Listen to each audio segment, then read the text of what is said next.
Good morning. Thank you for joining me again for Kingdom Kids. Well, as you know, we've been talking about the 23rd Psalm. So to start today, I'm going to read it for you once again.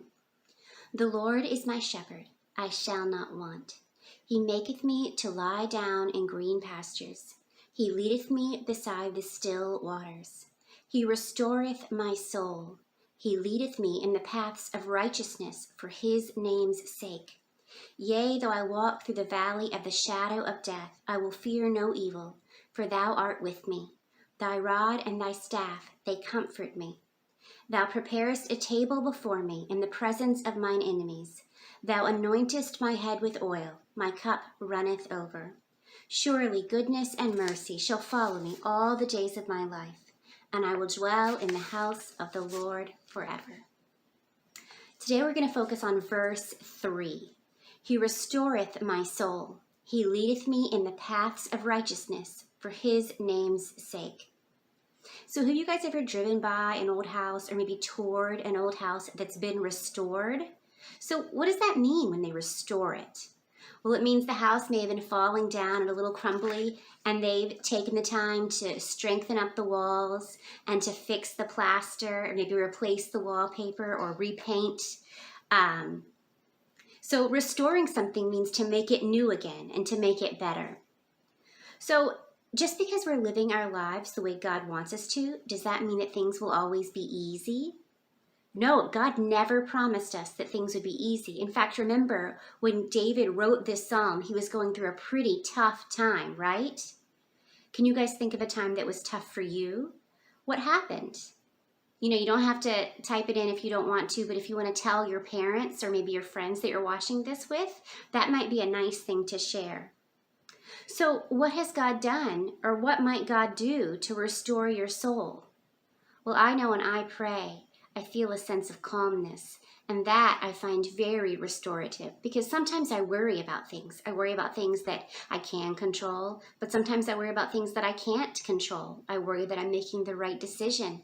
And so a lot of times when I pray and when I go to God with it, I'm given a sense of calm and a serenity, and I find that very restorative.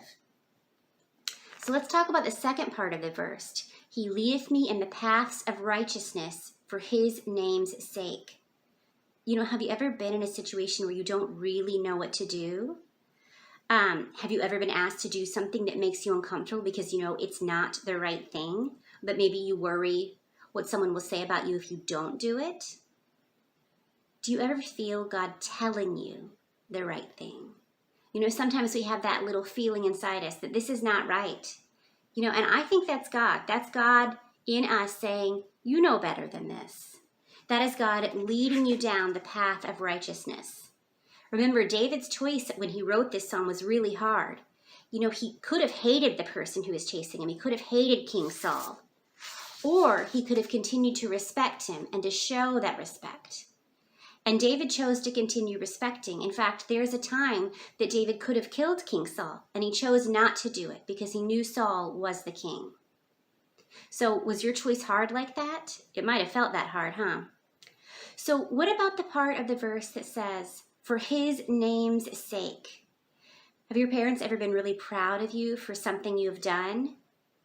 Probably. I'm proud of my kids when they make a good grade. I'm really proud of my kids when they make a good choice, when they choose to help a friend over maybe playing video games or doing something they want to do. That makes me proud. And it makes me proud because I want my kid to do the right thing, but also it makes me proud because it reflects well on me, right? So how does God look when we do what we're supposed to do? We say we're Christians, but if we run around doing bad things and act ugly, that doesn't make God look very good, does it? So it is up to us to do the right thing to make God look good. So that's our verse for today. I know I asked a lot of questions. If you want to take some time to think about those, that would be great. If you want to discuss them with your parents over dinner, maybe, that would be wonderful. If you want to type your answers in the comment box, I would love to hear from you. And in the box below, I'll list a craft that you guys can do at home. And this craft will focus on the many names of God. Because in our verse, it says, he leadeth me in the path of righteousness for his name's sake. So that's all, and I will see you soon. Bye.